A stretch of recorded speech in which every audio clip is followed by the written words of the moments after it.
Shalom semua. Shalom semuanya. Mari kita mulai ibadah hari ini biar nggak mainstream ya. Saya udah nyiapin pantun. Tolong didukung guys. Cakep ya Pak ya. Biar kita nggak biasa ya hari Minggu gitu. Jadi kayak nggak shalom apa kabar gitu ya. Kita ubah sedikit gitu ya. Saya akan bawakan pantun ya. Piring perunggu buat sang raja. Cakep. Dipakai buat menyimpan buah alpukat. Di hari Minggu kita pergi ke gereja. Hati serasa mendapat berkat. Amin saudara-saudara. Amin. Ya mari kita mulai minggu ini dengan semangat. Yuk kita puji nama Dia.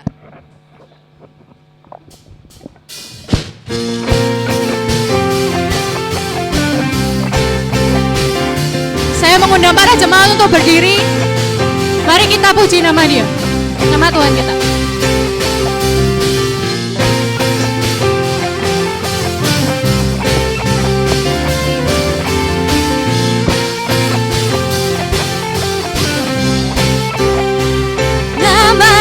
Tuhanku menara yang teguh, kota benteng pelindunganku,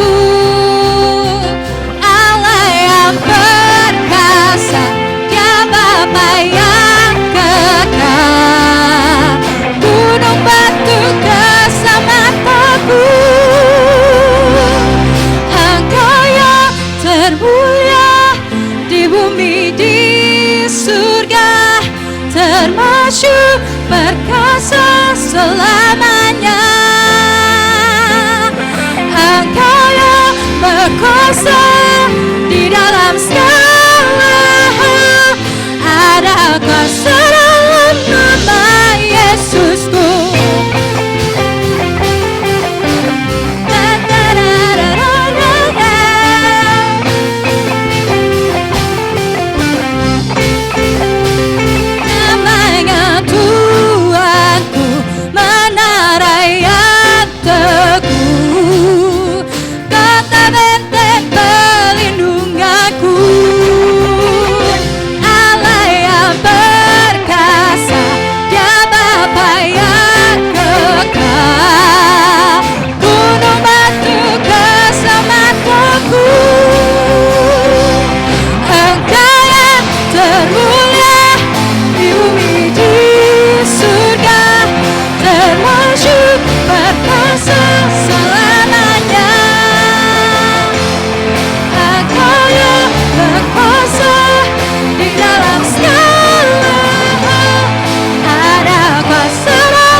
ini saya sendiri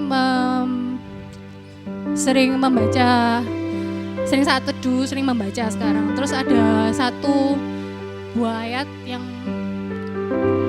membuat saya tuh sangat tergerak gitu ya. Ternyata selama ini tuh kita tuh takut akan segala hal, tetapi Tuhan tuh pernah mengatakan begini di dalam ayat Yesaya 41 mengatakan bahwa do not be afraid for I am with you, do not be discouraged because for I am your God gitu.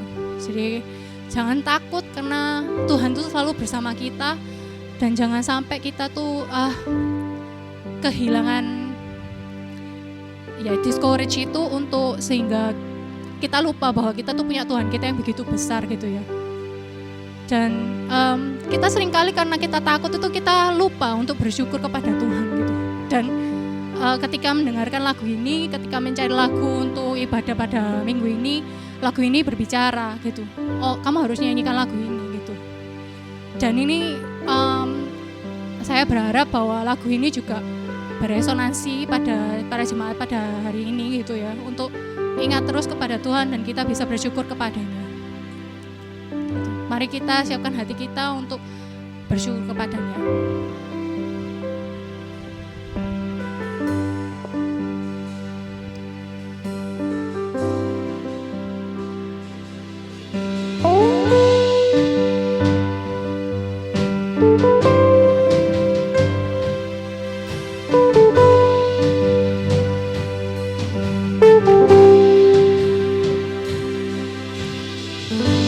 Banyak yang kau perbuat di dalam hidupku, rancangan indahmu terjadi di hidupku. Bapa yang mengerti segala yang ku perlu, kasih-Mu sempurna nyata dalam hidupku. Ku bersyukur Bapa, ku bersyukur Tuhan, buat kasih setiamu di dalam hidupku. Ku bersyukur,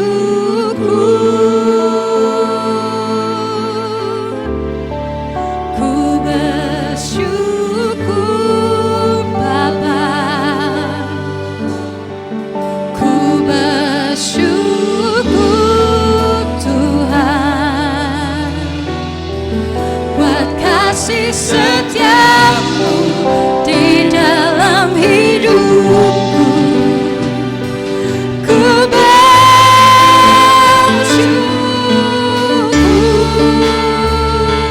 Tuhan.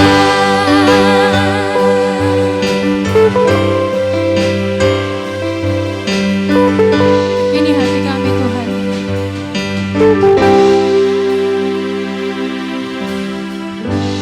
Banyak yang kau perbuat di dalam hidupku, rancangan indahmu terjadi di hidupku. Bapa yang mengerti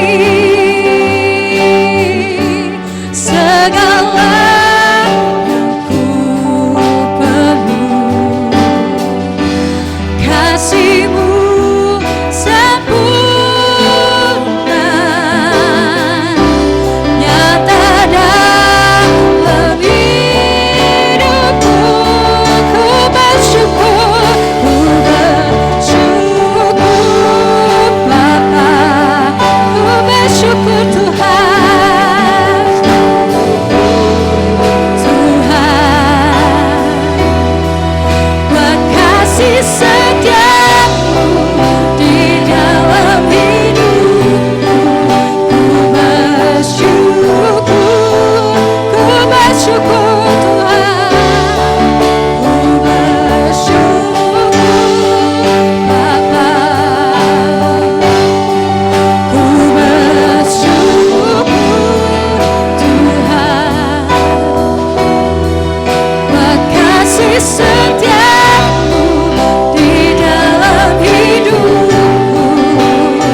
kasih Tuhan, angkat suaramu sembah Dia. Thank you Lord.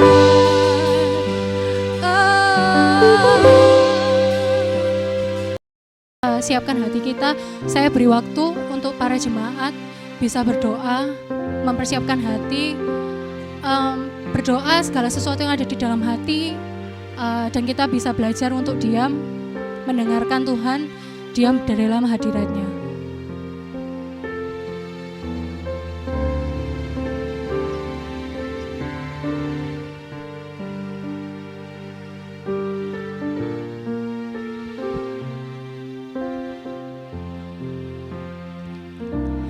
Ku rasakan kasih-Mu dan indahnya kekudusan-Mu, penuhi dengan kasih-Mu, diam di hadirat-Mu. Ku mengangkat tanganku dan ku bersyukur menyembah-Mu, penuhi dengan kasih-Mu, diam di hadirat-Mu. Penuhi hatiku dengan hadir-Mu. Ku rindu memandang wajah-Mu, oh Tuhan, di dalam kekudusan-Mu. Bawaku dekat dalam hati-Mu. Ku rindu mendengar suara-Mu, oh Tuhan, di tempat kudus-Mu sekarang. Ku rasakan kasih-Mu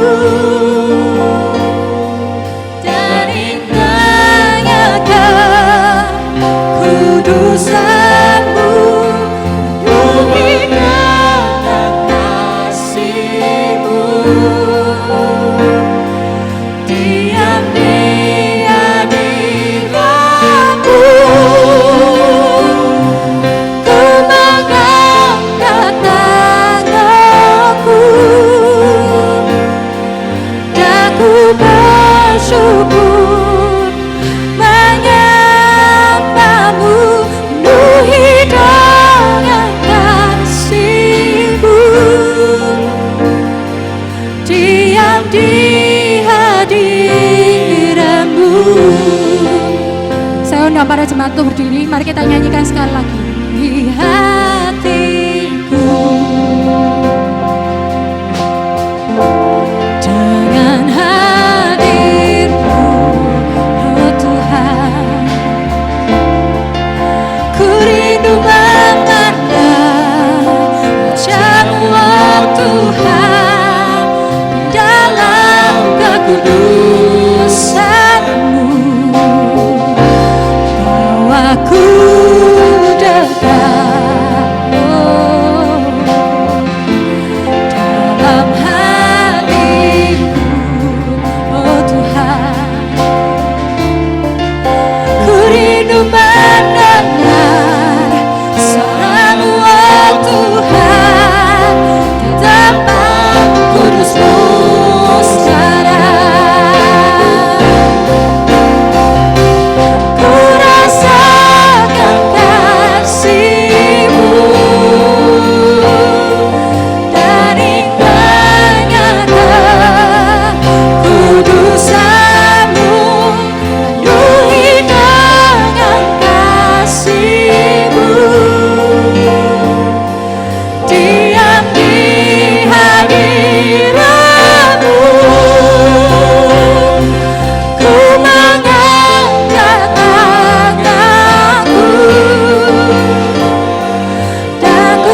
seringkali lupa Tuhan, bahwa diam di dalam hadirat-Mu adalah yang terbaik Tuhan. Kita seringkali sibuk Tuhan dengan kepentingan kita sendiri Tuhan. Tapi Engkau selalu tidak pernah meninggalkan kami Tuhan. Terima kasih Tuhan, ajar kami Tuhan selalu diam, untuk bisa diam Tuhan. Diam di hadirat-Mu Tuhan. Terima kasih Tuhan, terima kasih Tuhan.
Benar Tuhan, kami mau memilih yang terbaik, diam di hadirat-Mu, mendengarkan suara-Mu ya Tuhan, karena itulah yang Kau kehendaki bagi kami.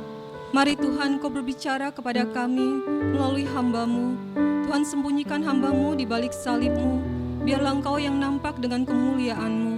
Roh Kudus Engkau menjamah setiap hati kami, Engkau menolong kami berbicara secara pribadi. Singkapkan firman-Mu Tuhan, berikan kami pencerahan, untuk kami dapat mengerti apa yang menjadi kehendak-Mu di dalam kehidupan kami.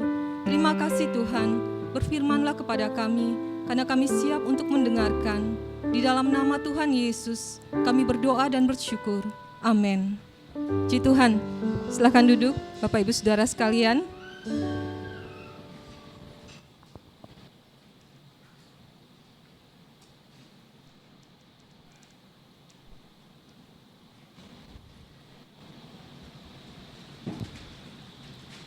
Ya.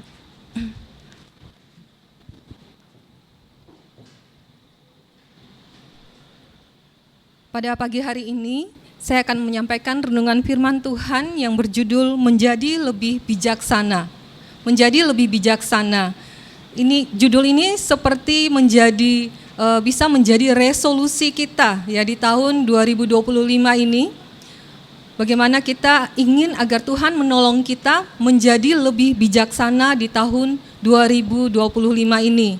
Kalau minggu yang lalu, Saudara Raymond sudah menyampaikan tentang kuasa ketetapan hati, ya, kuasa ketetapan hati, dan minggu pertama disampaikan tentang Yesus sebagai kota perlindungan kita. Nah, semuanya merupakan suatu rangkaian di mana ketika Yesus kita menjadikan sebagai tempat perlindungan kita, maka kita juga harus mempunyai ketetapan hati untuk tetap tinggal di dalam Kristus. Dan ketika kita tetap tinggal di dalam Kristus, Tuhan akan menolong kita untuk dari hari ke hari kita diperbaharui untuk menjadi serupa dengan Kristus. dan kita meminta pertolongan Tuhan untuk menjadi lebih bijaksana dari tahun ke tahun. Kita akan belajar tentang bagaimana kita bisa menjadi lebih bijaksana, ya, dan apa yang harus kita lakukan untuk menjadi lebih bijaksana di dalam kehidupan kita. Mari kita buka bersama di dalam Mazmur pasal 90 ayat yang ke-12. Mazmur pasal 90 ayat yang ke-12.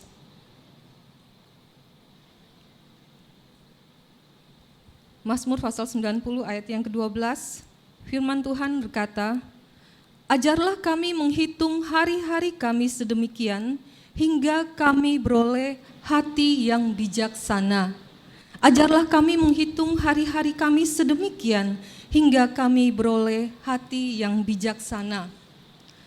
Firman Tuhan ini dituliskan oleh Musa, dan ini merupakan doa dari Musa yang meminta kepada Tuhan agar memberikan kepada dia, kepada kita sekalian manusia, kesadaran tentang betapa singkatnya hari-hari yang kita miliki. Ajarlah kami menghitung hari-hari kami sedemikian. Hari-hari kami, bahwa hari-hari kami di dalam ayat-ayat sebelumnya, Musa menuliskan bahwa kalau kita kuat, kita bisa hidup sampai 70 tahun atau 80 tahun. Dan hari-hari itu dipenuhi dengan kesukaran. Kalau Bapak Ibu Saudara melihat ya orang-orang yang sudah lanjut usia di atas 70 tahun, mereka masih hidup, puji Tuhan mereka diberikan kekuatan kesehatan, tetapi ada sebagian yang juga sudah mengalami kesakitan ya di dalam tubuhnya, mengalami penurunan di dalam fungsi-fungsi organnya. Dan memang itu yang terjadi di dalam kehidupan manusia. Kita tidak selamanya menjadi muda terus dan menjadi kuat. Dan doa Musa adalah agar kita diberikan kesadaran bahwa hidup kita ini di dunia sangat singkat. Dan di dalam ayat sebelumnya juga Musa mengatakan bahwa hidup manusia itu seperti bunga rumput. Kalau Bapak Ibu Saudara melihat rumput yang baru saja bertumbuh dan kemudian berbunga, sebentar lagi ketika ada matahari siang terik, apalagi di Surabaya yang sangat panas ini, dan bunga itu kemudian menjadi layu pada sore harinya. Demikianlah digambarkan kehidupan manusia yang sangat singkat. Mungkin banyak dari kita menyadari tentang betapa singkatnya hidup kita. Tetapi apakah kita benar-benar menyadari dan memahaminya? Ya, itu berbeda. Ya, kita tahu bahwa kalau kita dengar tiba-tiba kabar ada orang yang meninggal, dia masih muda. Atau kita melihat bahwa orang tua kita bersama-sama dengan kita, rasanya waktu itu begitu singkat orang tua kita dipanggil. Tetapi apakah benar-benar kita menyadari bahwa hidup ini singkat? Ada sebuah pepatah yang mengatakan, time is money, but money cannot buy time. Benar enggak, Bapak Ibu Saudara? Time is money, but money cannot buy time. Kenapa dikatakan time is money? Ini menggambarkan tentang bahwa waktu itu sangat berharga. Berharga buat orang bisnis adalah waktu, adalah kesempatan untuk mencari uang, ya, untuk investasi. Kalau kita lengah sedikit saja kesempatannya sudah diambil oleh orang lain, ya. Dan Bapak Ibu Saudara pasti lebih mengerti tentang bisnis, bahwa waktu adalah kesempatan untuk bisa mencari uang.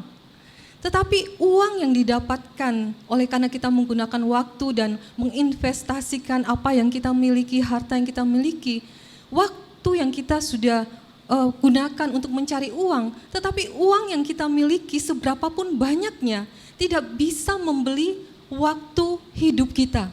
Tidak dapat memperpanjang beberapa detik atau menit saja kehidupan kita. Kalau orang bisa memperpanjang hidupnya dengan membeli waktu, maka orang-orang kaya akan hidup lebih lama daripada orang-orang yang tidak punya. Tetapi di dalam kenyataannya, money cannot buy time. Dan semua itu sama rata, Tuhan itu adil ya untuk kita semua.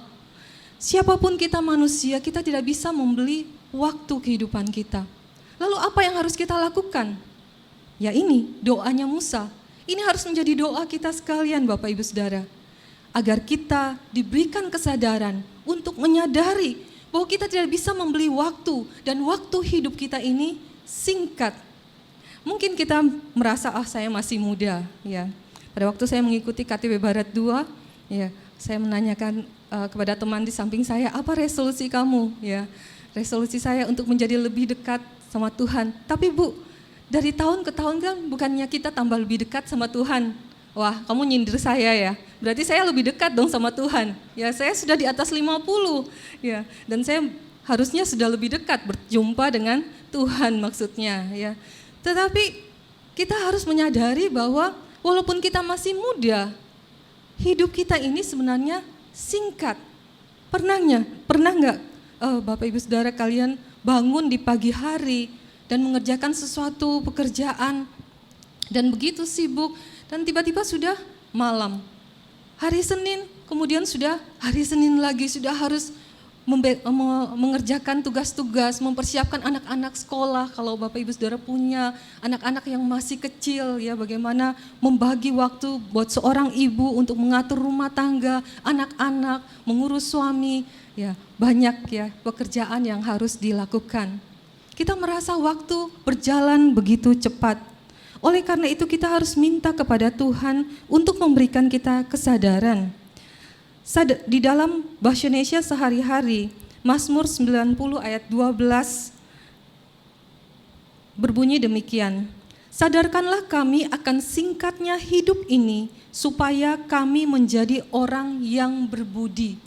Sadarkanlah kami ya, akan singkatnya hidup ini supaya kami menjadi orang yang berbudi, orang yang berakal budi, orang yang bijaksana, orang yang arif.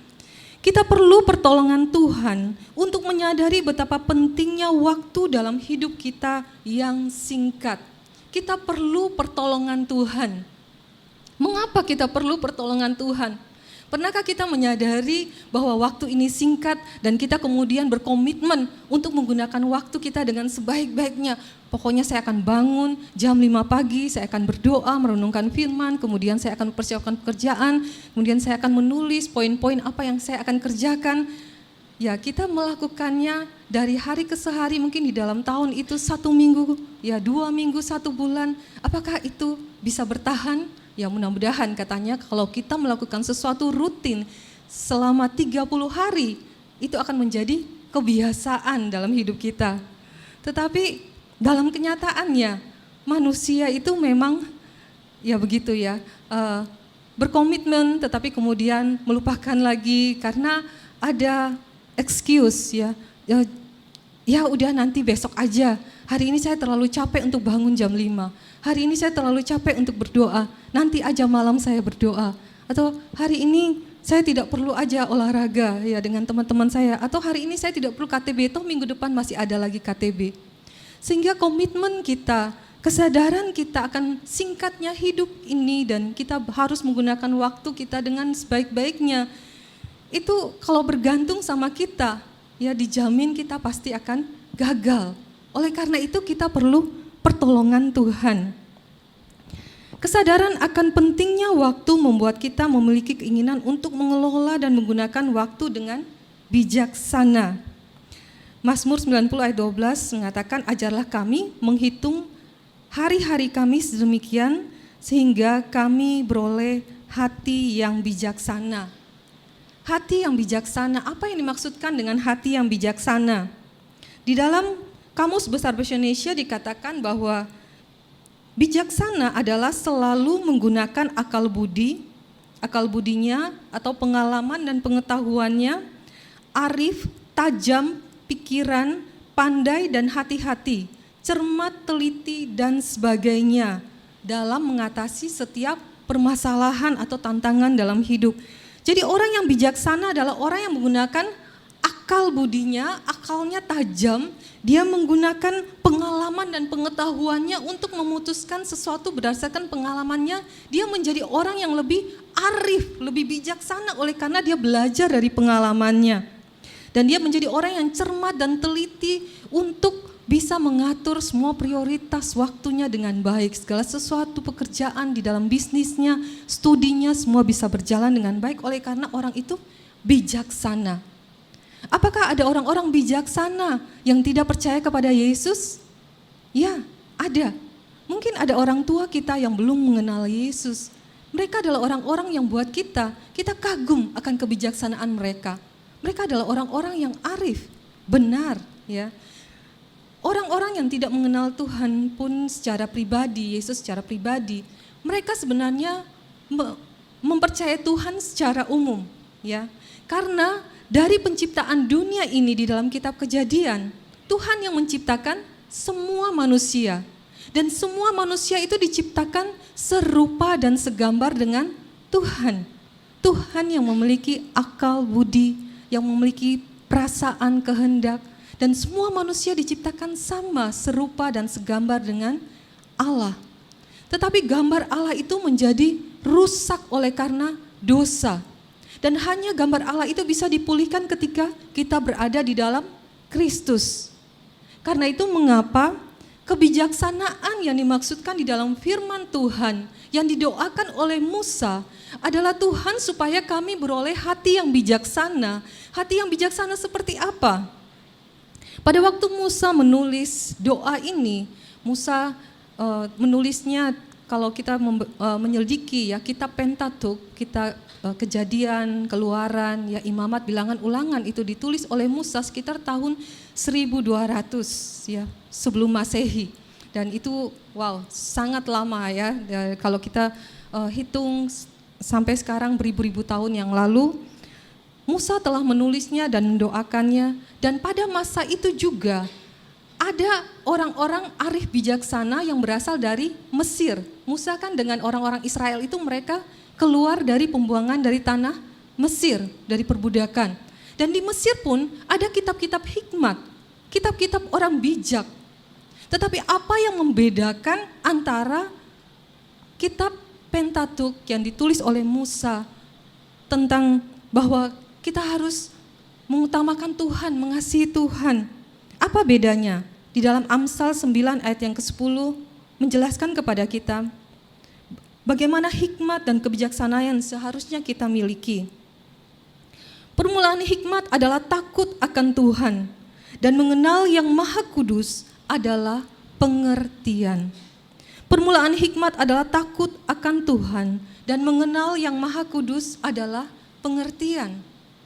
Ada banyak orang-orang bijaksana di Mesir, di Mesopotamia pada zaman itu, dan mereka juga menulis kitab-kitab hikmat. Tetapi apa yang membedakan antara orang-orang yang percaya kepada Allah Yahweh ini dengan orang-orang yang tidak mengenal Allah secara pribadi adalah mereka hidup takut akan Tuhan. Dan Tuhan di sini adalah Yahweh yang mereka sembah, yang kemudian menyatakan dirinya di dalam Yesus Kristus. Ya. Yesus datang ke dalam dunia ini untuk menyatakan Allah yang mereka sembah, yang mereka anggap begitu jauh, tetapi Allah yang jauh itu kemudian tinggal bersama-sama di antara manusia dengan hadirnya Kristus ke dalam dunia ini. Dan melalui Yesus kita mengenal tentang siapa itu Allah. Dan Allah yang kita kenal di dalam Kristus Yesus adalah sumber hikmat buat setiap orang percaya. Hikmat yang kita miliki bukanlah hikmat tanpa bersandar kepada Tuhan. Hikmat yang tidak memuliakan Tuhan atau tidak mengutamakan Tuhan. Bisa saja orang punya hikmat untuk dia bagaimana dia menjadi sukses di dalam hidup ini. Orang bekerja rajin, dia pasti akan mendapatkan hasil yang baik. Ya. Orang yang mendidik anak-anaknya dengan benar sesuai dengan norma-norma sosial yang ada, anak-anaknya akan bertumbuh menjadi lebih baik. Tetapi apa bedanya buat kita rumah tangga Kristen, buat kita keluarga Kristen, buat kita seorang pribadi anak Tuhan dengan orang-orang yang tidak mengenal Tuhan Yesus secara pribadi? Yaitu kita bersandar kepada Tuhan bahwa hikmat kita membuat kita mengenal Tuhan secara pribadi. Mengenal yang Maha Kudus adalah pengertian. Pengertian yang kita miliki, apa yang benar, apa yang salah ada berdasarkan apa yang menjadi kehendak Tuhan di dalam kehidupan kita. Kita tidak saja melihat bahwa itu adalah keuntungan kita kalau kita bekerja rajin. Tetapi lebih dari itu, kalau saya bekerja rajin, itu sesuai dengan prinsip-prinsip firman Tuhan. Karena saya anak Tuhan, saya sudah diselamatkan oleh Tuhan. Dan ketika saya sukses, Tuhan juga bisa memakai saya untuk menjadi berkat bagi sesama, sehingga mereka bisa mengenal Kristus sebagai juru selamat mereka. Jadi Tuhan mempunyai rencana yang khusus, spesifik buat bangsa Israel dan buat kita yang percaya kepada Tuhan sebagai juru selamat kita. Yaitu Tuhan ingin agar hikmat kita bersandar kepada Tuhan dan kita mengenal Dia secara pribadi. Bukan saja kita menjadi berhikmat dan kita sukses untuk diri kita sendiri, tetapi kita menjadi orang-orang yang berhikmat agar kita mengenal apa yang menjadi kehendak Tuhan dan kita hidup memuliakan Tuhan di dalam kehidupan kita. Nah, yang menjadi masalahnya adalah hatinya manusia. Ya, hatinya manusia ini penuh dengan dosa, ya, penuh dengan kelemahan. Di dalam Markus pasal yang ke-7 ayat 21 sampai yang 22. Markus pasal 7 ayat 21 sampai dengan ayat yang ke-22 menyatakan, sebab dari hati orang timbul segala pikiran jahat, percabulan, pencurian, pembunuhan, persinahan, keserakahan, kejahatan, kelicikan, hawa nafsu, iri hati, hujat, kesombongan, kebebalan. Dari hati manusia ini timbul berbagai-bagai kejahatan, timbul berbagai-bagai hawa nafsu, dosa yang siapa yang bisa menolongnya? Di dalam Markus pasal 7 ini ada seorang ahli Taurat yang bertanya kepada di sini Tuhan Yesus menjelaskan kepada mereka, ya, kepada orang-orang yang Dia ajarkan. Ketika mereka ahli Taurat dan orang Farisi, mereka mengatakan bahwa harus mencuci tangan. Tetapi Tuhan Yesus mengatakan bahwa sebenarnya yang menajiskan orang itu adalah hatinya. Karena dari hati itulah timbul segala dosa ini. Di dalam hati manusia itu ada kebebalan. Makanya kenapa saya mengatakan kita bisa saja menyadari bahwa waktu hidup kita ini singkat. Tetapi kalau kita tidak mengenal Tuhan secara pribadi, hati kita ini adalah hati yang bebal, ya. Sehingga kita kenapa perlu bersandar kekuatan kepada Tuhan. Hati kita ini adalah hati yang licik, yang serakah. Kita bisa saja menggunakan waktu tidak menjadi seimbang di antara keluarga kita maupun pekerjaan kita oleh karena keserakahan kita. Kita mengejar hanya yang namanya uang, time is money. Tanpa kita berpikir bahwa ada keluarga kita, ada orang lain yang membutuhkan kita. Bagaimana kita bisa mengatasinya? Di dalam Amsal pasal 26 ayat 11 dikatakan, seperti anjing kembali ke muntahnya, demikianlah orang bebal mengulangi kebodohannya. Orang bebal itu lebih, kalau di dalam kitab Amsal, orang bebal itu lebih bodoh lagi dari orang bodoh, ya. Karena orang bebal itu dia selalu mengulangi kesalahan yang sama. Orang yang susah diajar, tidak bisa mendengarkan ajaran. Seperti anjing kembali ke muntahnya, demikianlah orang bebal mengulangi kebodohannya. Kita ingin menjadi lebih arif karena kita menyadari bahwa waktu ini singkat. Tetapi siapa yang bisa menolong kita? Menolong kita lepas dari kebebalan hati kita. Menolong kita lepas dari segala ketelicikan, keserakahan di dalam hati kita. Jawabannya adalah Yesus. Yesus adalah jawaban yang bisa menolong kita untuk terlepas daripada segala dosa yang ada dalam hati kita, untuk memberikan kita hati yang bijaksana, hati yang takut akan Tuhan, yang mengenal kehendak Tuhan di dalam kehidupan kita. Kolose 1 ayat 13 sampai dengan ayat yang ke-14, ini merupakan doa dari Rasul Paulus untuk orang-orang Kolose, jemaat Kolose, ketika dia mendengar bahwa mereka percaya kepada Yesus oleh karena pemberitaan firman dari Epafras. Kolose 1 ayat 13 dan 14. Ia telah melepaskan kita dari kuasa kegelapan dan memindahkan kita ke dalam kerajaan anaknya yang kekasih. Di dalam Dia kita memiliki penebusan kita, yaitu pengampunan dosa. Yesus telah melepaskan kita dari kuasa kegelapan. Kuasa kegelapan yang begitu menguasai manusia dengan sifat-sifat yang jahat, sifat-sifat dosa, dan begitu menguasai hati manusia untuk terus melakukan kejahatan sampai pada akhirnya akan masuk ke dalam penghukuman yang kekal bersama-sama dengan Dia. Firman Tuhan mengatakan bahwa Yesus datang untuk memberikan hidup dan kehidupan di dalam kelimpahan. Tetapi roh jahat itu, iblis itu datang untuk apa? Untuk membinasakan manusia. Tetapi bersyukur kepada Yesus yang telah melepaskan kita daripada kuasa kegelapan itu.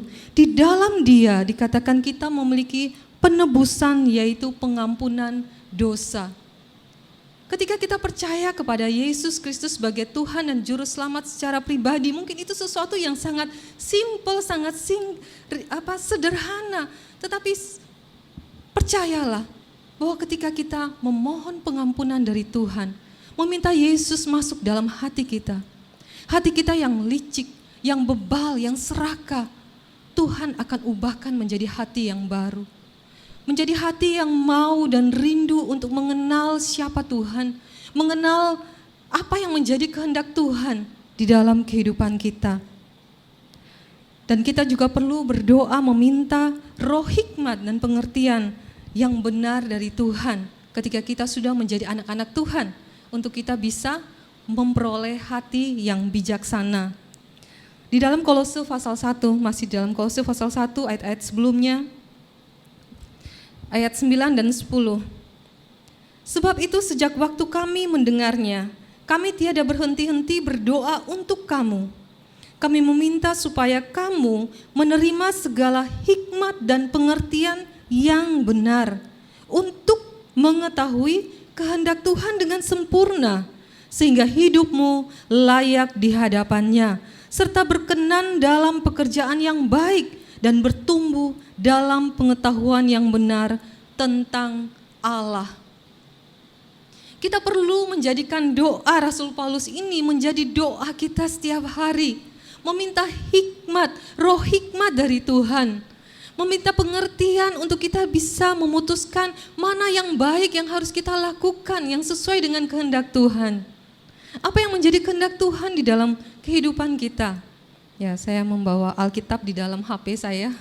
Jadi ini ada Alkitab ya. Alkitab berisikan tentang apa yang menjadi tertulis, secara tertulis, apa yang menjadi firman Tuhan, apa yang menjadi kehendak Tuhan di dalam kehidupan kita. Alkitab kita itu ditulis kurang lebih dalam kurun waktu 1.500 tahun oleh lebih dari 40 penulis.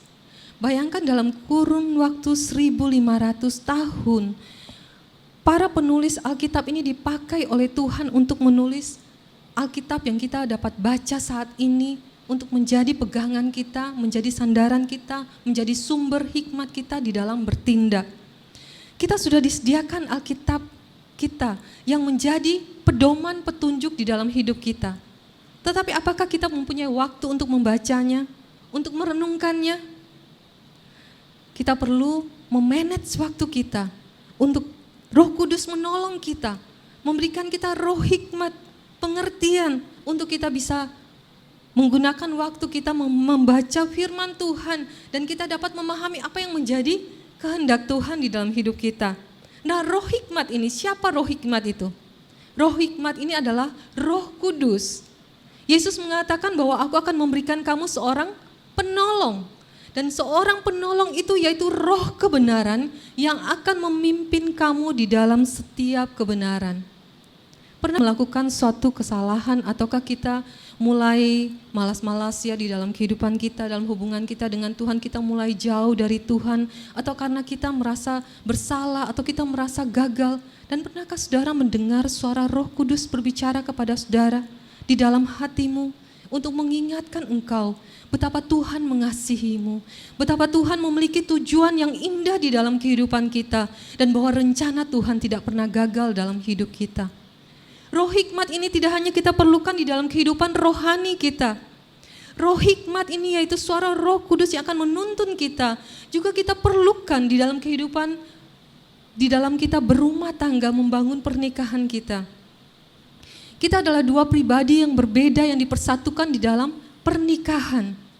Pak Agus berbeda dari saya, apa yang menjadi kesukaannya dan kesukaan saya berbeda, ya. Apa yang menjadi pekerjaannya dan pekerjaan saya ada kemiripan tapi juga ada perbedaan.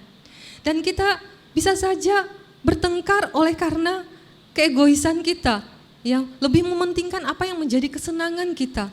Tetapi siapa yang bisa mempersatukan kita, yang memperdamaikan kita? Yaitu Roh Kudus. Kasih Allah yang mempersatukan kita. Kalau tidak ada Roh Kudus di antara kita yang mengingatkan kita, apa yang kamu lakukan itu salah. Jangan menghancurkan keluarga kamu, ya. Ayo kamu harus merendahkan diri. Kalau tidak ada suara Roh Kudus yang mengingatkan kepada saya, jangan kamu terus marah, ya. Ingat, janganlah kamu terus marah sampai matahari terbenam. Jadi sebelum matahari terbenam harus sudah padam amarahmu. Kalau enggak, sebagai seorang wanita biasanya kita lebih bisa, karena kita lebih memakai perasaan, kita lebih bisa mendendam, ya. Mungkin ada wanita yang cuek, ya. Mungkin ada di antara saudara yang lebih cuek, tetapi saya adalah seorang yang perasa yang lebih bisa menyimpan kesalahan orang lain. Jadi kamu kalau menyimpan terus kesalahan suami kamu, ya, kasihan suami kamu. Siapa yang bisa mengingat saya? Apakah Pak Agus? Kalau Pak Agus mengingatkan saya, pasti saya tambah marah, ya. Gara-gara kamu kan, kamu yang memulai, biasanya gitu. Tetapi oleh karena Roh Kudus adalah roh hikmat yang mengingatkan kita. Pada waktu kita mungkin terlalu sibuk dengan pekerjaan kita sehingga kita lupa memberikan waktu untuk anak-anak kita, mendidik mereka untuk mengenal Tuhan secara pribadi, sejak dini mengenal Tuhan. Siapa yang bisa mengingatkan kita? Mungkin Bapak Ibu Gembala di gereja ataukah kakak rohani bisa mengingatkan kita, ya, orang tua kita bisa mengingatkan kita. Ayo bawa anak-anakmu ke sekolah minggu, bawa mereka untuk mengenal Tuhan sejak kecil. Tetapi kalau bukan Roh Kudus yang menggerakkan hati kita, mengingatkan kita, mungkin kita mengatakan, nanti saja, kalau mereka sudah besar mereka akan mengenal Tuhan, mereka akan memilih sendiri jalan mereka. Apakah benar demikian? Kita yang sudah mengenal Tuhan terlebih dahulu, kita sebagai orang tua diberikan tanggung jawab oleh Tuhan, agar anak-anak kita akan mengenal Tuhan, siapa itu Tuhan, melalui kasih yang kita berikan kepada mereka. Di dalam sebuah penyelidikan tentang family di Amerika pada tahun 2009 oleh sebuah lembaga Focus on the Family, dikatakan bahwa sebagian besar anak-anak remaja yang terlibat di dalam kenakalan remaja dan mereka terlibat di dalam narkoba dan free sex, mereka adalah orang-orang yang tidak memiliki ayah yang hadir di dalam kehidupan mereka. Di mana ayah mereka? Ada kalanya oleh karena perceraian memisahkan anak-anak itu dari ayah mereka. Ada juga anak-anak yang lahir di luar pernikahan, sehingga anak-anak itu besar tanpa seorang ayah. Tetapi ada juga mereka bersama-sama tinggal di dalam satu rumah, tetapi di mana ayah mereka? Ayah mereka tidak berfungsi sebagai seorang kepala rumah tangga yang baik, sebagai seorang kepala keluarga yang baik. Ayah mereka tidak melakukan fungsinya sebagai seorang imam yang membimbing anak-anaknya kepada jalan-jalan Tuhan. Siapa yang bisa menuntun anak-anak itu? Sebagai seorang istri, sebagai seorang ibu, jikalau kita sudah mengenal Tuhan sebagai juru selamat pribadi kita, Yesus sebagai juru selamat pribadi kita, harusnya kita menjadi penolong buat suami kita, buat menolong anak-anak kita, mengingatkan. Biasanya kami punya persekutuan keluarga setiap minggu, ya. Dan kalau misalnya saya sibuk, Pak Agus sibuk, lalu waktunya sudah lewat dari jam 9 malam di hari Minggu. Anak-anak saya kadang nggak tanya, "Ma, Pa, ada doa keluarga nggak hari ini?" Diam aja, senyap. Lalu siapa yang harus mengingatkan mereka? Ya, saya yang harus mengingatkan. Sorry ya, Sel, Kevin, Mama, kelewat tadi lagi ada kerjaan. Seorang mama, seorang ibu yang akan selalu mengingatkan, ya, menolong. Itulah fungsi penolong. Kita akan menolong suami kita menolong anak-anak kita untuk menjadi seperti apa yang Tuhan kehendaki dalam kehidupan mereka. kita ini wanita, pria kan digambarkan sebagai kepala. Jadi kalau pria sebagai kepala, wanitanya itu letaknya di mana? Ya, wanita itu menjadi leher, ya. Leher untuk menolong kepala, untuk bisa menengok, harus menengok kemana? Menengok ke kanan, menengok ke depan, menengok ke kiri, ya. Walaupun kita bukan berarti bahwa kita yang menguasai suami kita, ya. Suami-suami menjadi suami-suami takut istri, harus terus yang mengikuti apa yang istrinya mau, disuruh menoleh ke kanan harus mau, ya disuruh beli ini harus mau, disuruh invest itu harus mau, ya disuruh pergi ke sana harus mau. Enggak, ya maksudnya kita harus bekerja sama. Kepala dan leher ini adalah satu tubuh, harus bekerja sama, ya. Jadi Tuhan akan menolong kita, memberikan kita roh hikmat bagaimana kita bisa bekerja sama dalam membesarkan, mendidik anak-anak kita di dalam takut akan Tuhan. Kita berdoa meminta hikmat dari Tuhan agar kita mengetahui kehendak Tuhan dengan sempurna. Dan jikalau kita mengetahui kehendak Tuhan dengan sempurna, perhatikan ini. Sehingga hidupmu layak di hadapannya serta berkenan kepadanya dalam segala hal, dan kamu memberi buah dalam segala pekerjaan yang baik dan bertumbuh dalam pengetahuan yang benar akan Allah. Ketika kita diberikan roh hikmat pengertian, maka kita akan mengenal kehendak Tuhan dengan sempurna. Hidup kita akan menghasilkan buah-buah yang memuliakan Tuhan di dalam hidup kita. Orang akan mengenal Tuhan melalui kehidupan kita. Di dalam tempat pekerjaan kita bisa menjadi saksi Tuhan di sana. Setiap kesempatan waktu yang Tuhan berikan, kita tidak akan sia-siakan. Pernah satu waktu anak saya menceritakan tentang di tempat pekerjaannya, mereka jam istirahat mereka cerita-cerita tentang roh-roh jahat, ya. Pernah di tempat kos saya, di tempat penginapan saya tuh ada roh-roh halus. Vin, mereka tahu Kevin ini anak pendeta, ya, jadi mereka ingin tahu apa solusinya dari Kevin ini, ya. Jadi Vin, kalau kamu percaya nggak ada roh-roh halus itu? Kevin bilang, iya, di dalam Alkitab saya juga mengatakan bahwa memang iblis itu ada. Lalu kamu takut nggak sama iblis? Apa yang kamu harus lakukan? Kalau saya sih, ya saya percaya kepada Tuhan Yesus, ya, dan Tuhan Yesus itu bisa mengusir iblis. Jadi kalau saya percaya Yesus, saya juga bisa mengusir iblis dalam nama Yesus. Oh begitu ya, Vin. Jadi kamu nggak takut sama iblis? Ya saya takut sama Tuhan, ya. Saya berdoa supaya Tuhan berikan saya keberanian untuk mengusir iblis. Ya. Jadi saya merasa, wah Vin, Tuhan memakai kamu untuk menjadi saksi di dalam tempat pekerjaan kamu. Ya. Pada waktu dia juga masih kuliah, rupanya Kevin ini suka dipakai Tuhan, ya, untuk menjadi saksi buat temannya, buat teman kerjanya, ya, berkaitan dengan roh-roh jahat itu, ya.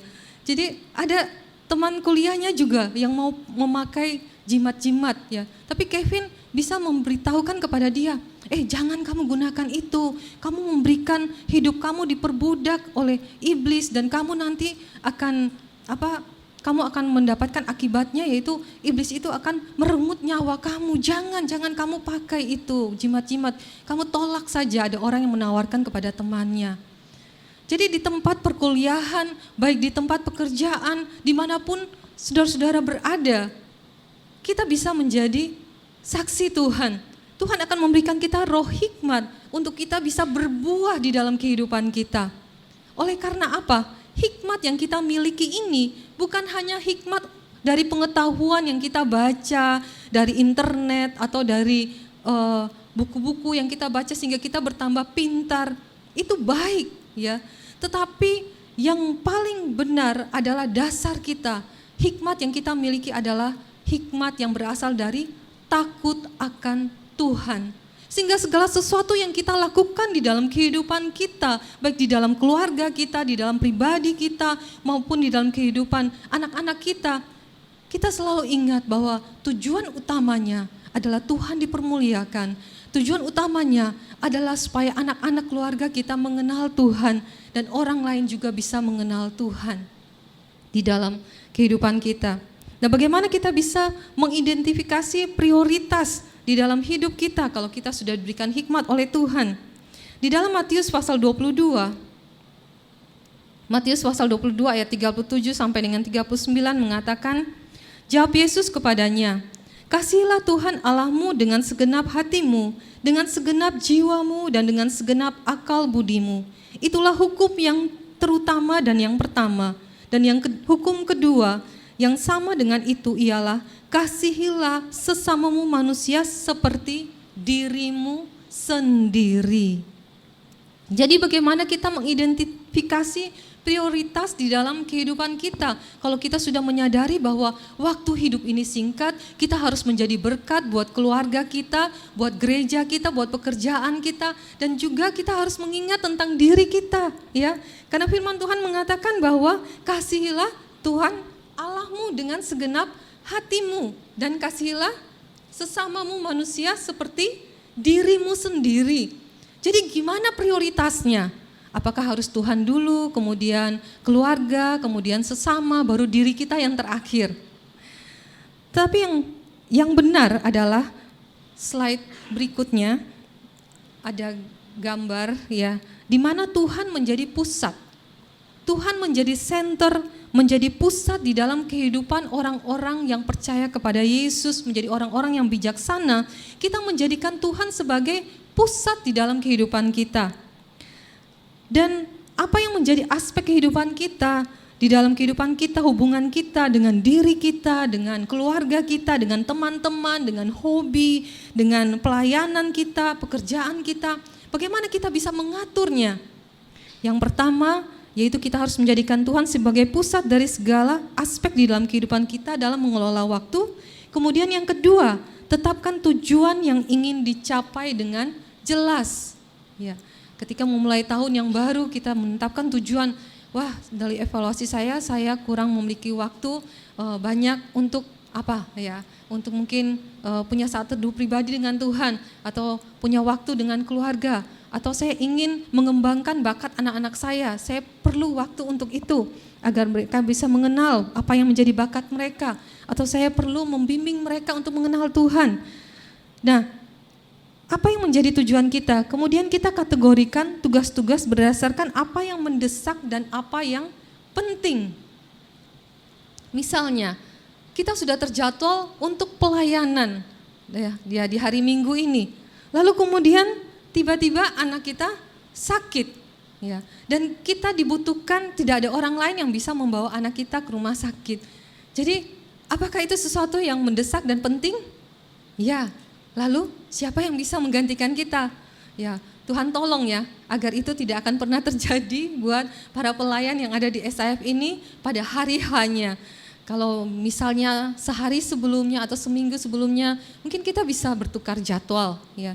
Tetapi jikalau itu terjadi di hari H, mungkin kita bisa meminta pertolongan orang atau istri kita bisa mendampingi. Kalau memang tidak ada orang lagi yang bisa menggantikan kita, maka yang urgent adalah siapa yang bisa menggantikan kita untuk pelayanan ya.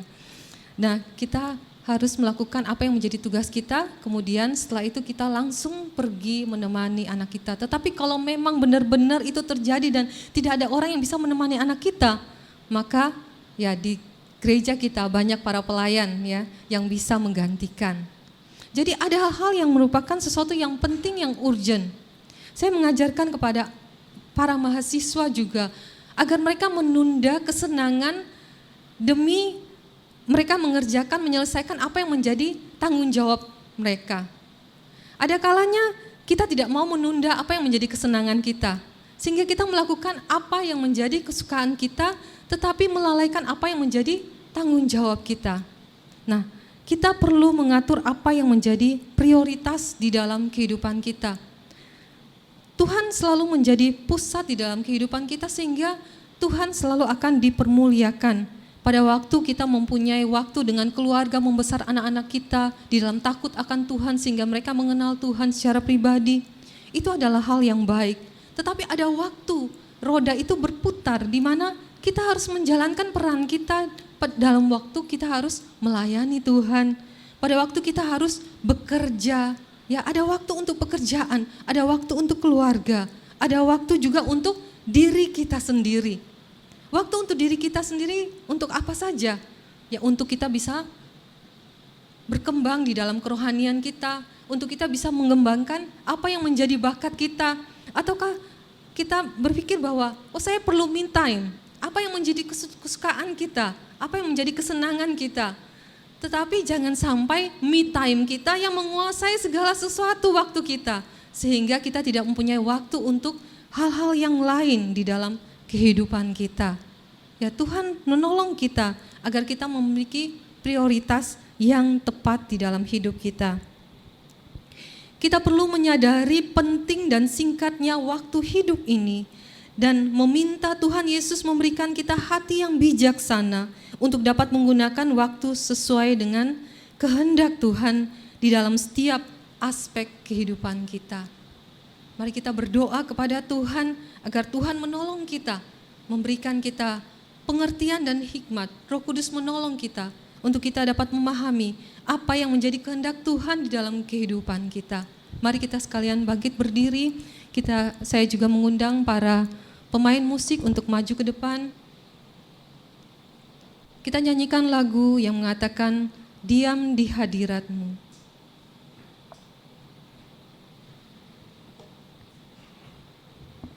Biarlah lagu ini menjadi doa kita kepada Tuhan, agar Tuhan berbicara kepada kita sekalian ketika kita belajar diam di hadirat Tuhan.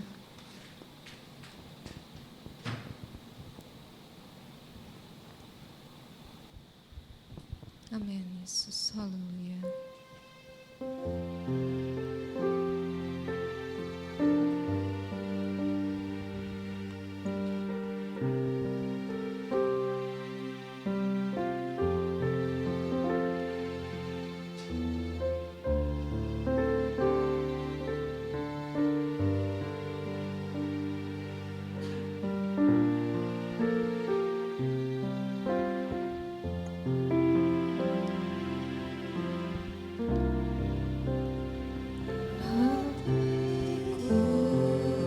Dengan hadir-Mu, dengan hadir-Mu, ku rindu memandang wajah-Mu, oh Tuhan. Ku rindu memandang wajah-Mu, oh Tuhan, di dalam kekudusan-Mu. Bawa ku dekat, dalam hati-Mu, dalam hati-Mu, ku rindu mendengar, ku rindu mendengar suara-Mu, oh Tuhan, di tempat kudus-Mu sekarang. Ku rasakan kasih-Mu,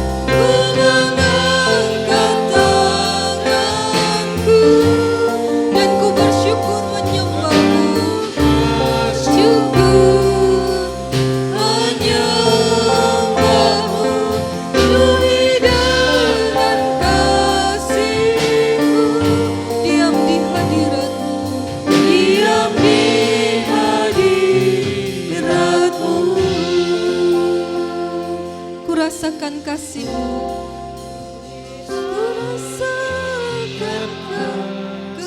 kasih-Mu dan indahnya kekudusan-Mu, dan indahnya kekudusan-Mu, penuhi dengan kasih-Mu, diam di hadirat-Mu, diam di hadirat-Mu.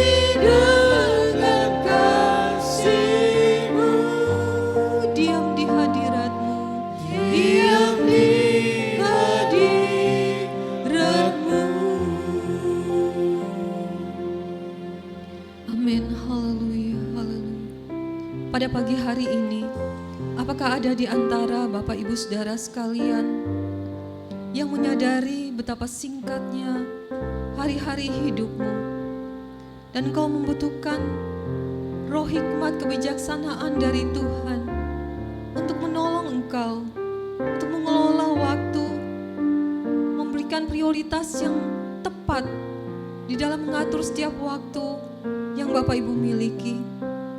Jikalau ada di antara kita yang membutuhkan roh hikmat dari Tuhan, firman Tuhan mengatakan, mintalah kepada Tuhan dan Tuhan akan memberikan kepada kita. Apakah ada di antara Bapak Ibu Saudara sekalian yang membutuhkan roh hikmat dari Tuhan di dalam kita mengelola waktu kita, di dalam pekerjaan, di dalam keluarga, di dalam studi, di dalam kita mengurus anak-anak kita? Tuhan akan menolong kita, memberikan kita hikmat, menolong kita agar kita memiliki hati yang bijaksana. Amin. Haleluya Yesus. Bapa di dalam surga, Engkau melihat setiap tangan yang terangkat kepadamu ya Tuhan. Memohon hikmat dan pengertian daripadamu ya Tuhan. Kami tidak hanya hidup menjalani kehidupan di dalam dunia yang sementara ini dengan sia-sia, tetapi kami mau Tuhan agar kami menjadi orang-orang yang mengenal kehendak-Mu di dalam kehidupan kami. Kami mau belajar untuk bersandar kepada Engkau Tuhan, memberikan kami roh hikmat-Mu dan pengertian untuk kami dapat mengenal apa yang menjadi kehendak-Mu di dalam kehidupan kami, sehingga kami dapat memberikan keputusan-keputusan yang bijaksana untuk anak-anak kami, untuk rumah tangga kami, untuk pekerjaan kami, untuk bisnis kami ya Tuhan. Kami percaya Engkau ingin kami sukses di dalam segala aspek kehidupan kami, dan kami mau belajar untuk bersandar kepada Engkau yang memberikan kami keberhasilan ya Tuhan. Engkau ampuni setiap kegagalan masa lalu kami ya Tuhan. Basuh kami bersih oleh darah-Mu ya Tuhan, dan berikan kami hati yang bijaksana. Engkau menolong kami Tuhan, agar dalam kehidupan kami yang singkat ini, kami boleh menjadi saksi-Mu. Kami boleh menjadi saksi-Mu Tuhan, untuk menyatakan keberanian, untuk menyatakan tentang Engkau Tuhan, sehingga orang lain juga yang dimana mereka sedang bergumul dengan diri mereka, karena mereka menyanyiakan waktu mereka tetapi tidak ada yang dapat menolong mereka. Tuhan, pakai kami agar kehidupan kami boleh menjadi berkat juga bagi mereka. Terima kasih Tuhan, kami bersyukur kepadamu buat firman-Mu yang mengajarkan kami, untuk kami bagaimana dapat menjadi bijaksana di dalam mengelola waktu kami. Tolong kami Tuhan, agar dari hari ke hari, dari tahun ke tahun, kami menjadi lebih bijaksana oleh karena pertolongan Tuhan saja. Di dalam nama Yesus kami berdoa dan bersyukur. Amin. Puji Tuhan, silakan duduk Bapak Ibu Saudara sekalian.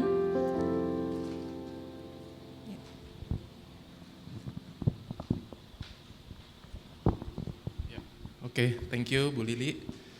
Oke, shalom teman-teman semuanya.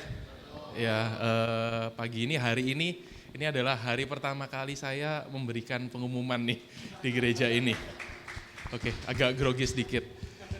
Tapi sebelum saya memberikan pengumuman, boleh teman-teman, saya mau kesaksian sedikit nih. Ya, jadi firman hari ini yang dibawakan oleh Bu Gembala, Bu Lili, itu mungkin menjadi pengingat atau menjadi berkat buat saya ya. Jadi karena firman ini relate dengan apa yang saya sedang hadapi saat ini. Jadi ini kemarin biasa setiap awal tahun itu kalau di pekerjaan saya itu kita ada lakukan annual meeting, atau sebelum annual meeting itu kita akan lakukan reflect atau review pekerjaan saya di tahun lalu. Nah, ada sempat bos saya ini ngomong sama saya,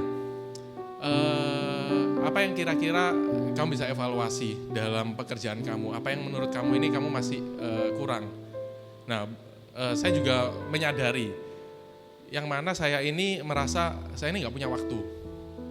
Waktu untuk apa? Waktu di dalam, terutama di pekerjaan saya.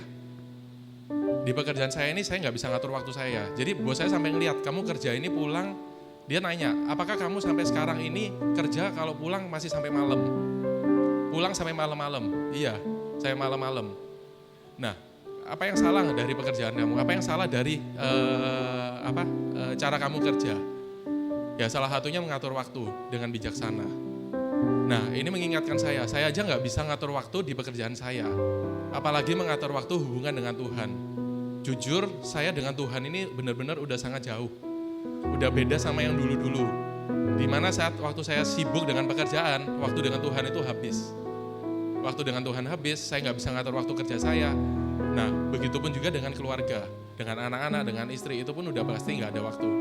Untuk saya aja nggak bisa, untuk Tuhan apalagi, dan untuk keluarga saya. Nah, tapi firman hari ini mengingatkan saya, jadi apa yang menjadi prioritas dalam hidup kita? Yaitu yang pertama pasti Tuhan. Nah, kita minta sama Tuhan untuk kita bisa mempunyai hati yang bijaksana supaya kita bisa mengatur waktu di dalam hidup kita.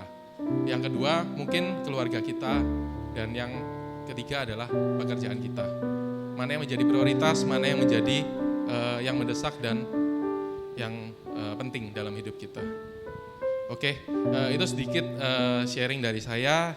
Semoga semuanya diberkati dengan firman yang disampaikan pada pagi ini dan bisa menjadi renungan dan berkat untuk kita semua. Ya. Dan sebelum kita mendengarkan beberapa pengumuman untuk kegiatan dalam seminggu ke depan, kita akan berdoa dulu untuk persembahan. Tuhan, untuk firman yang kami dengarkan hari ini, Kau berkati untuk Ibu Gembala kami, Bu Lili, dan Kau berkati juga untuk para jemaat yang hadir hari ini. Terima kasih untuk berkat selalu yang Kau berikan kepada kami. Kalau sebentar kami akan memberikan persembahan yang terbaik, kiranya persembahan ini bisa menjadi berkat juga untuk banyak orang dan membantu dalam pekerjaan Tuhan. Dalam nama Tuhan Yesus kami berdoa dan mengucap syukur. Amin. Oke. Persembahan gereja bisa dilakukan melalui via transfer dengan nomor rekening yang ada di depan, atau di depan kursi Bapak Ibu atau teman-teman, atau melalui cash, melalui kantong kolekte yang diedarkan oleh ASER. Oke. Dalam 2 Korintus 8 ayat 12, sebab jika kamu rela untuk memberi, maka pemberianmu akan diterima. Kalau pemberianmu itu berdasarkan apa yang ada padamu, bukan berdasarkan apa yang tidak ada padamu. Oke, selagi kita memberikan persembahan, kita mau menyambut untuk Bapak dan Ibu atau teman-teman yang mungkin baru pertama kali hadir. Welcome to SAF, Shanghai Indonesian Fellowship, House of Restoration, Surabaya. Kami mengundang untuk yang baru pertama kali hadir di gereja SAF ini untuk bisa bergabung jika memang belum menemukan tempat untuk bertumbuh bersama. Selanjutnya, pengumuman seminggu ke depan. Next. Hari Selasa tanggal 21 Januari kita akan adakan rapat pillars dan doa ya teman-teman.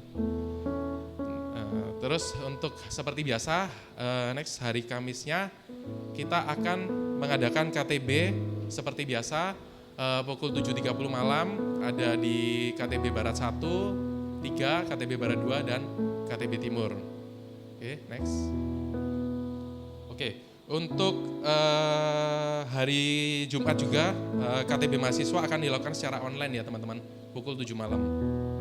Oke, kami mengundang juga Bapak, Ibu untuk teman-teman untuk hadir dalam kebaktian raya hari Minggu tanggal 26 Januari 2025 di Pakuan Square AK2 nomor 26 sebelah Poralis Refleksologi, dan ada juga Sunday service seperti biasa.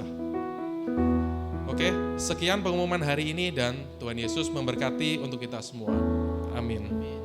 Ya. Selanjutnya kembali ke Pak Agus. Ya.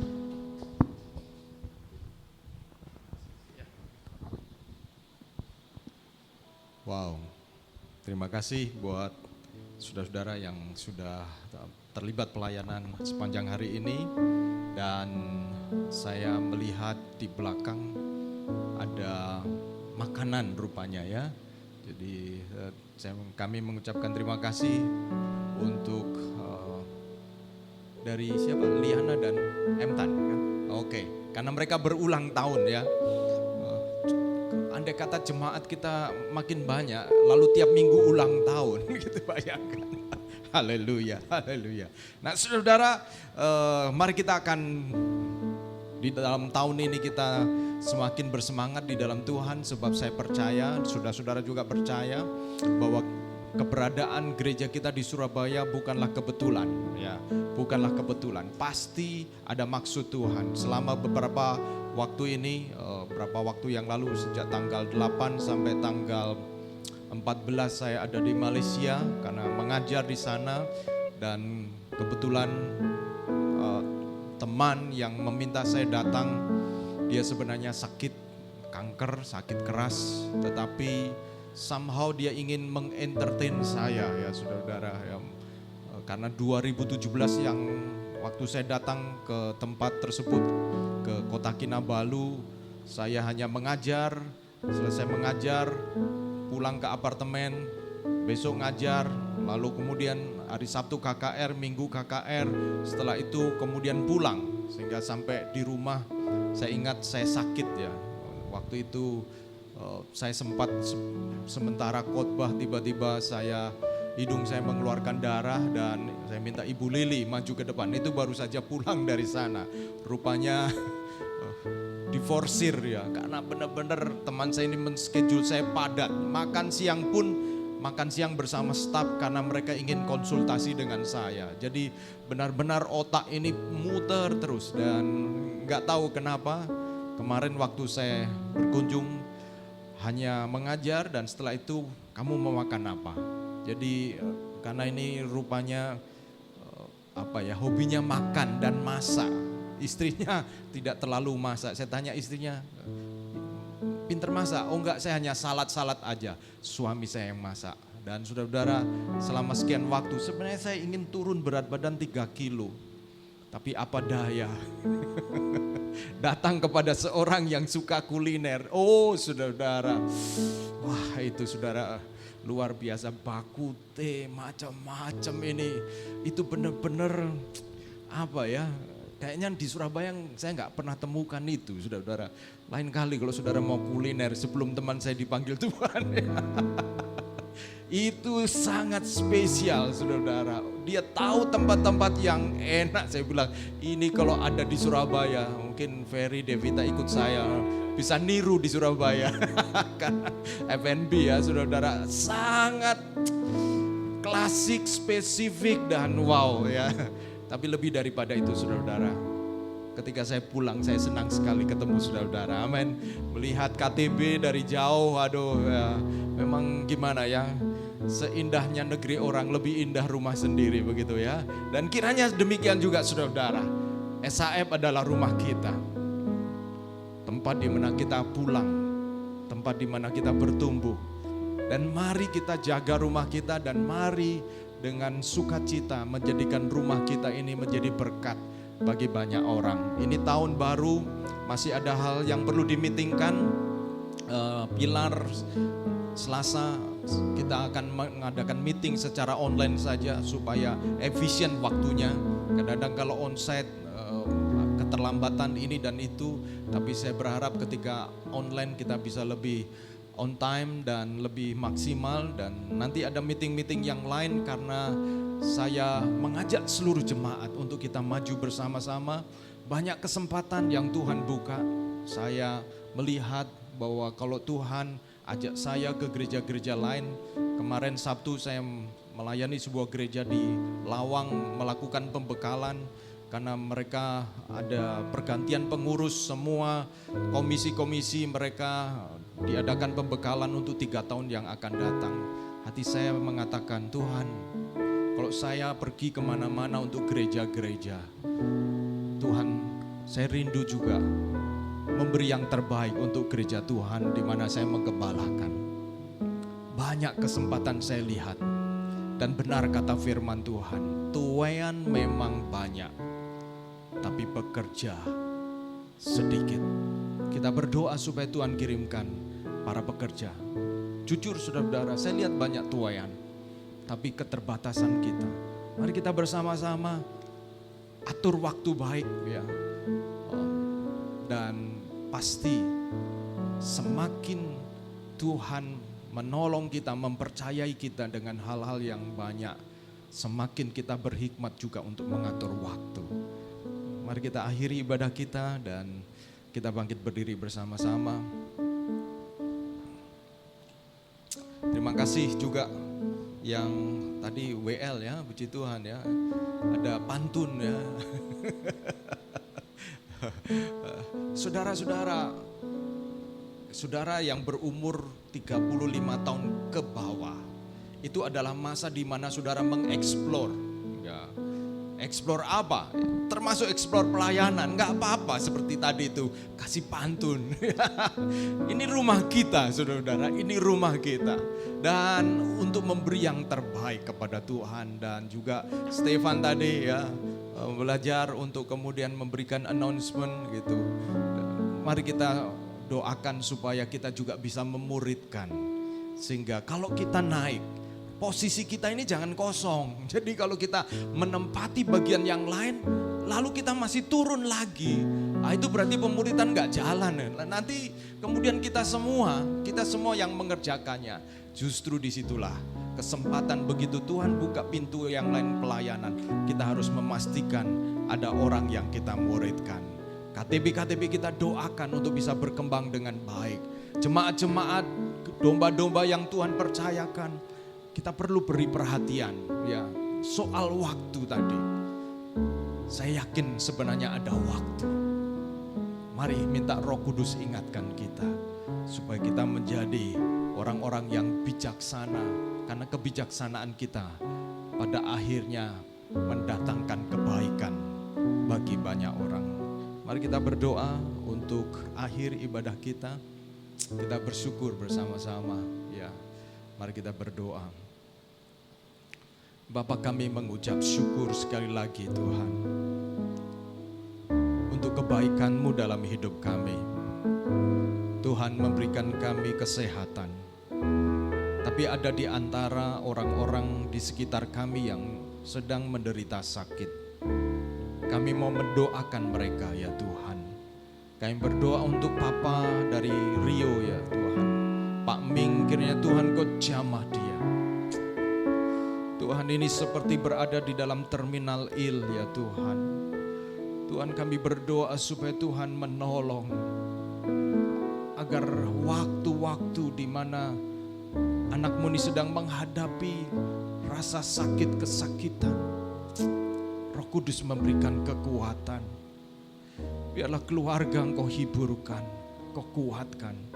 Kami juga berdoa mungkin ada anggota keluarga kami yang lain juga Tuhan, yang sedang sakit. Kami berdoa supaya Tuhan melawat mereka. Ada orang tua, ada saudara yang sakit.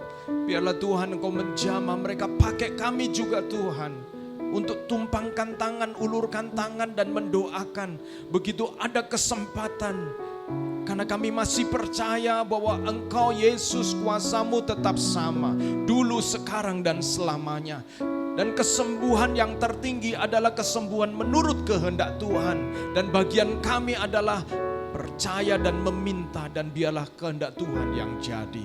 Kami juga berdoa ya Tuhan untuk saudara-saudara kami yang di tahun-tahun ini, di awal tahun ini sedang merencanakan adanya ekspansi di dalam bisnis mereka, dalam pekerjaan mereka. Biarlah Tuhan Engkau menolong mereka untuk tetap mengutamakan Tuhan. Karena kami percaya ya Tuhan, semua orang diberi waktu 24 jam. Dan itu berarti semua orang beroleh tanggung jawab yang sama. Kami mau berdoa Engkau sediakan orang-orang yang akan menjadi teamwork mereka, sehingga mereka tetap punya waktu yang seimbang, tetap sehat sebagai kepala keluarga atau sebagai ibu, sebagai bagian dari jemaat Tuhan, pengerja.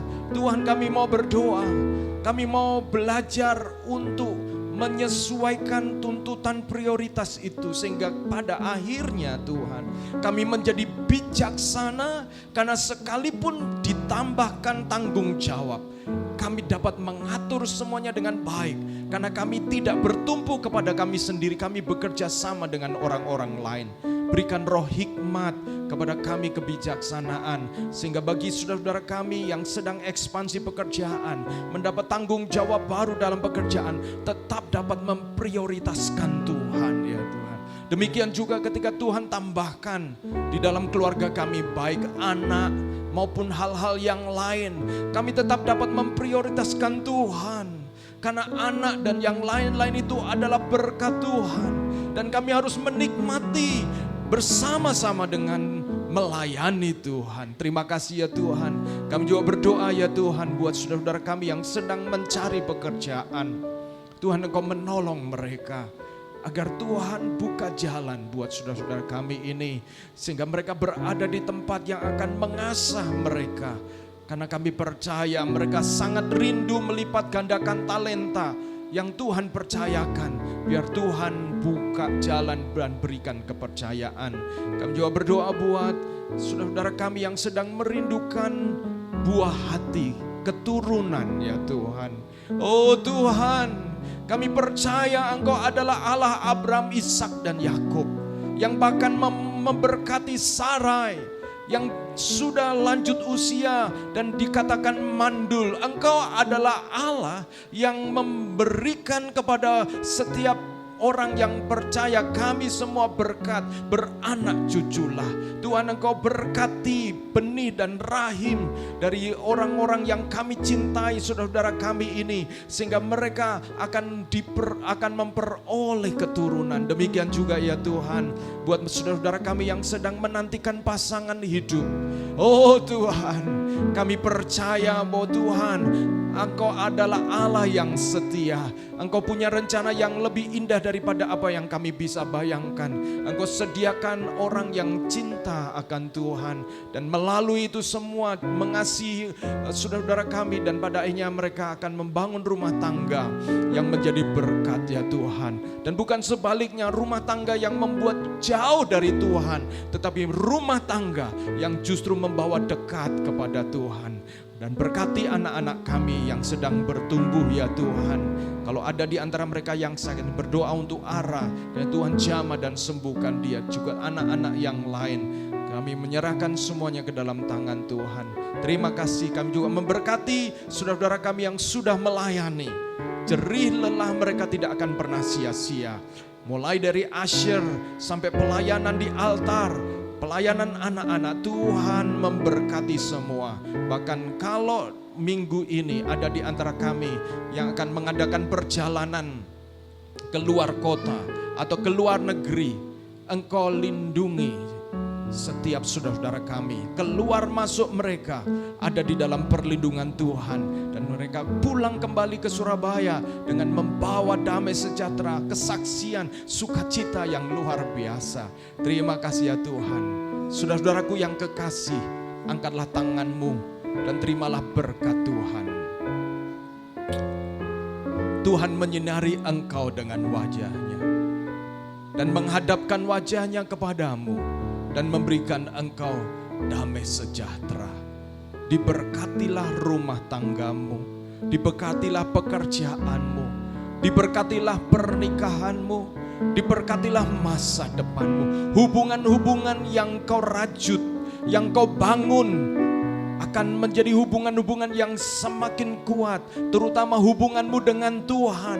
Biarlah hubungan itu akan menjadi hubungan yang menghidupi semua hubungan, sehingga pada akhirnya sekalipun engkau muda, engkau akan menjadi teladan di dalam kedekatan dengan Tuhan, di dalam perkataan, perilaku dan kesucian, yang pada akhirnya berkat akan mengalir melalui rumahmu, melalui hidupmu, ke tempat kemana akan pergi, semua akan mendapatkan berkat kehidupan melalui apa yang Tuhan percayakan. Dan biarlah damai sejahtera Allah Bapa, kasih sayang dari Tuhan Yesus Kristus, dan penghiburan oleh karena Roh Kudus memberkati, menolong kita semua untuk menjadi pelaku firman dan setia sampai Yesus datang kali kedua menjemput kita semua. Yang percaya katakan amin, amin. Jadikan aku indah yang kau pandang mulia, seluruh karyamu di dalam hidupku. Ajarku berharap hanya kepadamu, taat dan setia kepadamu Tuhan. Serukan bersama-sama, jadikan aku. Ini adalah doa kami Tuhan, agar Kau menjadikan kami semakin indah dari hari lepas hari Tuhan. Kami menjadi serupa dengan Kristus, sampai Amin, haleluya, beroleh kemenangan. Berharap hanya kepadamu, taat dan setia, taat dan setia, taat dan setia kepadamu Tuhan. Amin, amin. Happy Sunday, saudara. Kita ada fellowship terlebih dahulu, makan bersama. Tuhan Yesus berkati.